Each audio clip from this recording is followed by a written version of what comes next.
प्यारे सज्जनों, मनुष्य को ऐसी शंका नहीं करनी चाहिए कि मेरा पाप तो कम था लेकिन दंड अधिक मिला, अथवा मैंने तो पाप किया ही नहीं लेकिन दंड मुझे क्यों मिल गया। इसका कारण यह है कि वो सर्वज्ञ सुहृदय भगवान का विधान है कि पाप से अधिक दंड न तो कोई भोग सकता है और न ही किसी को मिलता है, और जो भी पाप का दंड मिलता है वो किसी न किसी हमारे कुकर्म का ही परिणाम होता है। एक बार एक संत जी एक गांव में पधारे। उन्होंने अपने सत्संग में कहा कि मुझे एक बैरागी संत की आज्ञा है कि तुम जहां कहीं भी जाओ, जहां कहीं भी उपदेश दो, तो मेरी ये कहानी कि मैंने कैसे घोर पाप किए और कैसे उन कर्मों के फल को भोगा, इस बात को सबको सुना देना और मेरी ओर से चेतावनी देना कि झूठ से, छल से, बेईमानी से और लूट मार करके रुपया कमाने वाले लोगों, याद रखो तुम्हें यह धन यहीं पर छोड़ करके जाना पड़ेगा, साथ नहीं ले जाना है, और ईश्वर के यहाँ देर है अंधेर नहीं है, न्याय है अन्याय नहीं है, वह जैसे को तैसा फल अवश्य ही देता है, और जिसका तुमने लिया है उसकी पाई पाई चुकानी पड़ेगी। उस बैरागी संत ने उनको बताया था कि जब मैं गृहस्थ आश्रम में था तो मेरे पास रुपए पैसों की कमी थी, मेरी कोई संतान भी नहीं थी, मैं बड़ा चिंतित रहा करता था। भगवान की मुझ पर कृपा हुई, मुझे एक साथी मिला जिसने मुझसे कहा कि मैं रुपया तो लगाऊंगा लेकिन हम दोनों मिल करके धंधा करेंगे। मैं तैयार हो गया, दोनों ने मिल करके बिजनेस आरंभ किया। प्रभु की ऐसी कृपा हुई कि हमने मुंबई में रुई की गांठ खरीदी, उसमें हमें 1 लाख रुपए का फायदा हुआ। मुंबई से हमारे पास तार आया कि तुम अपने 1 लाख रुपए ले जाओ। मुझे बड़ी प्रसन्नता हुई। हम दोनों बंबई रुपया लेने चले गए। मुंबई पहुंचकर हम दोनों एक होटल में ठहरे और दिन भर मुंबई की सैर की। मेरे साथी ने मुझसे कहा, अभी 2-3 दिन और ठहरेंगे, मुंबई आए हैं तो खूब सैर कर लें, रोज रोज कहाँ आना होता है। हमने 2-3 दिन मुंबई की खूब सैर की, खूब घूमे, सब कुछ देखते रहे। फिर हमने जा कर के वो 1 लाख रुपया लिया और होटल में वापस आ गए। मेरे मन में पाप आ गया। मैंने सोचा यदि अपने साथी को मार डाला जाए तो सारे रुपए मेरे हो जाएंगे। मैंने उसे मार डालने का निश्चय कर लिया और रात में ही होटल के कमरे से नीचे उतरा और चुपचाप बाजार में चला गया। मैंने वहां से विष खरीदा और उसे दूध में घोल करके उसे पिला दिया। बेचारे साथी ने उस दूध को पी लिया। उसे मेरे मन के पाप का क्या पता था। रात में ही उसकी मृत्यु हो गई। मैंने प्रातः काल जाकर के किराए पर एक कार ली और मृत साथी को बीमार बता करके कार में ला करके लिटा दिया। कार को मैं सीधा समुद्र के किनारे ले गया, अपने मृत साथी को समुद्र के किनारे लिटा दिया। कार वाले को रुपए दे करके चलता किया। अब मैं आनंद से 1 लाख रुपए लेकर के खुशी मनाता हुआ घर लौट आया। मेरे आने का समाचार मेरे हिस्सेदार के घर वालों को भी मालूम हुआ। वे दौड़े हुए मेरे पास आए और बोले, सेठ जी, हमारा आदमी आपके साथ मुंबई गया था, आप उसे कहाँ छोड़ा है, उसका क्या हुआ।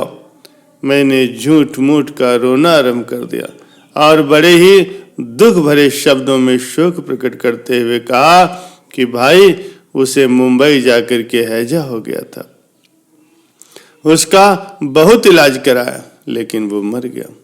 मैंने उन्हें 8-10 हजार रुपये भी दिए, जिससे उन्होंने मेरी बात पर पूरा पूरा विश्वास भी कर लिया और मुझे रुपया देने के कारण पूरा ईमानदार और धर्मात्मा भी समझ लिया। लेकिन उन्हें मेरी दुष्टता का क्या पता कि इसी ने ही हमारे आदमी को मार डाला और 40,000 रुपये भी हड़प लिए। मैं आनंद पूर्वक रहने लगा, चैन की बंसी बजाने लगा। मेरे कोई संतान नहीं थी। 1 वर्ष के पश्चात ही मेरे घर में एक पुत्र का जन्म हुआ। अब मैं तो और भी प्रसन्न हुआ। मैंने मन ही मन कहा कि मैंने अपने हिस्सेदार को मार करके बड़ा अच्छा किया। मेरे पास रुपए भी खूब हो गए और मेरे यहाँ एक लड़का भी हो गया। मैं अपने लड़के को लाड़ प्यार से पालता हुआ सुख से दिन बिताने लगा। लड़का धीरे धीरे बड़ा हुआ, उसकी शिक्षा शुरू हुई और अंत में मैंने उसे इंग्लैंड पढ़ने के लिए भेज दिया। लड़का विवाह योग्य हो गया। इंग्लैंड पढ़ने गया, इस बात की चारों ओर धूम मच गई। चारों ओर से बड़े बड़े घरानों के सेठ लोग मेरे यहाँ शादी के लिए आने लगे।